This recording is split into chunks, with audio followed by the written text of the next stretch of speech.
me take this to Ashutosh. Ashutosh, you got my question, right? Essentially, while there is this thought that Uddhav Thackeray, being the son of Bala Saheb Thackeray, in a traditional sense, should be the original legatee of Bala Saheb's legacy. But if you look at the sentiment among the cadres, among the MLAs, legislators, MLCs, the majority seems to be standing with Eknath Shinde. And that's the test, perhaps, on which the Speaker has based or premised his order or verdict today. Ashutosh, should there be a problem accepting that the majority of the sentiment within the Shiv Sena is with Eknath Shinde, not with Uddhav Thackeray? Abhishek, the problem here is that when this was first when this first issue was first raised against Shinde, he had just only 14 MLAs with him when he broke first. And thereafter, with the use of muscle power and money power, he has been able to break Shiv Sena further. That is the first problem. And this sort of makes mockery of the anti-defection law. Because we have been seeing this happening again and again all over India, where BJP uses its money power and muscle power to break parties. This is an insult to the anti-defection law. And whether who is the real, who should carries the legacy forward will be decided by the people when they vote. And it will be very evident first in the Lok Sabha election and then thereafter when there are assembly elections. Eknath Shinde has just been saved by Navarkar, which is not surprising. Because what he has said is that you cannot use the 2018 constitution, you have to use the 1999 constitution. Fact is that Shinde quit in 2022. But that's so what why the not election commission has also done. It was just an excuse to save Shinde. And BJP at this juncture cannot afford not to have a comment in Maharashtra just before the Lok Sabha elections.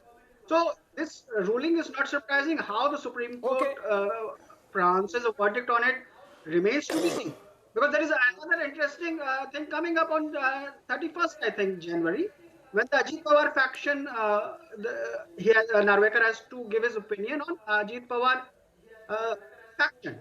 We have to see what is the role what is the stand he takes then. You have to realize that people vote for a party based on its election symbol.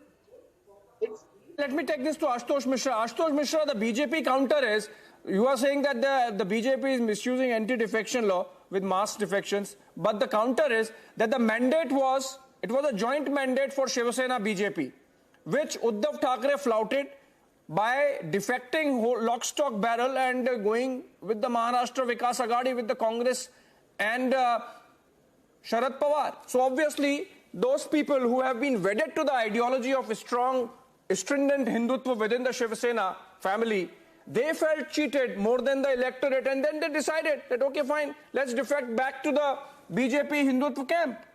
So it was a cheating of mandate by Uddhav Thackeray which started this crisis. No, it's actually this holier than thou attitude of BJP which is laughable. The BJP spokesperson is forgetting about the short stand that Devendra Fadnavis had with Ajit Pawar. He's saying they were not interested in power. They first tried to grab power. How is he forgetting that? And when Ajit Pawar went back to NCP, that's what Fadnavis was left with egg on his face and now has to sit as the deputy CM to Eknath Shinde. So they were always after power. And accusing Uddhav Thackeray of going back on something, then we should remember what Uddhav Thackeray said. Uddhav Thackeray said that he had been promised that he will be made the chief minister. So you cannot take, their word to be true, because why would Uddhav Thackeray lie? It was Uddhav Thackeray who claims he was betrayed.